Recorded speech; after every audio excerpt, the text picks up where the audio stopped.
What do you Yeah. think is facilitation? Um, Again, like the multiple definitions, and I've been a B and I've always found it very hard to explain it to my Yes. parents. Like, what do I do exactly as a business analyst? But now, fast forward to talking about facilitation, I think it's also very contextual. And in my context, again, it's a very raw definition. It's like I have made a couple of posts on like the Cambridge dictionary definition, the Oxford dictionary definition, Yes. and what people have to say.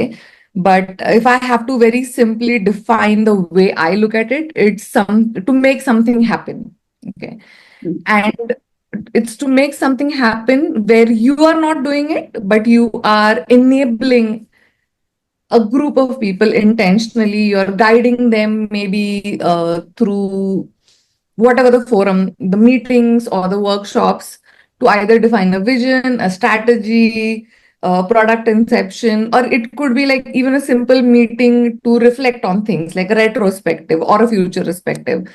So in a way, it's like, being the conductor of the orchestra sometimes, where you're not playing the instrument yourself, but you're ensuring that everyone else does and the final goal is achieved. So that for me is my definition today. I'm pretty sure it will change if you ask me like tomorrow, because the context keeps on changing. What about you? Oh, I love that because that is the way things move, right? I mean, today we might say to something and then tomorrow it's like, oh, things have changed. So yeah, this is my new definition of it, which is awesome. So so I think for me it's always been about creating that intentional space.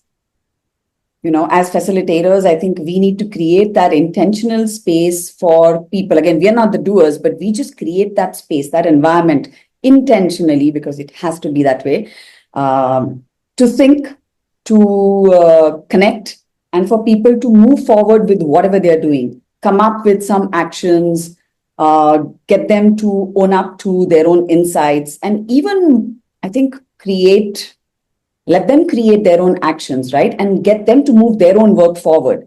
Because like you said, it's the same thing. We're not the one doing the work, but we need to enable people to do that.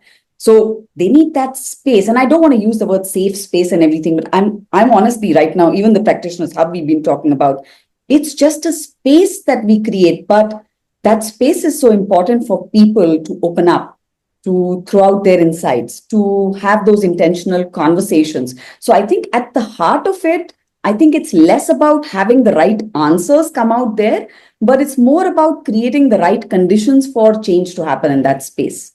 So for Yep. me, that's what facilitation looks like, to move work forward for those in that space. So you know what? I have two takeaways from the answer you gave and I gave. Two Okay. words basically. One is enabler and two is intentional. And you know what? I intentionally picked the word enabler and not intention, Okay. because I think we know each other enough now, where I know you are a big fan of the word intention. In fact, in one of the LinkedIn posts I had made, I had written like a definition, and Sarika like just picked one word from it, which was intention, and she added a comment on it saying, intention is always the key here. So yeah, I'm not surprised, and I'm pretty happy in the context of the definitions that we have for today. Yeah, and to be honest, I knew you would come up with enabler, okay? Something in enablement, because I was like, she's always about enabling people, enabling people. So I knew that.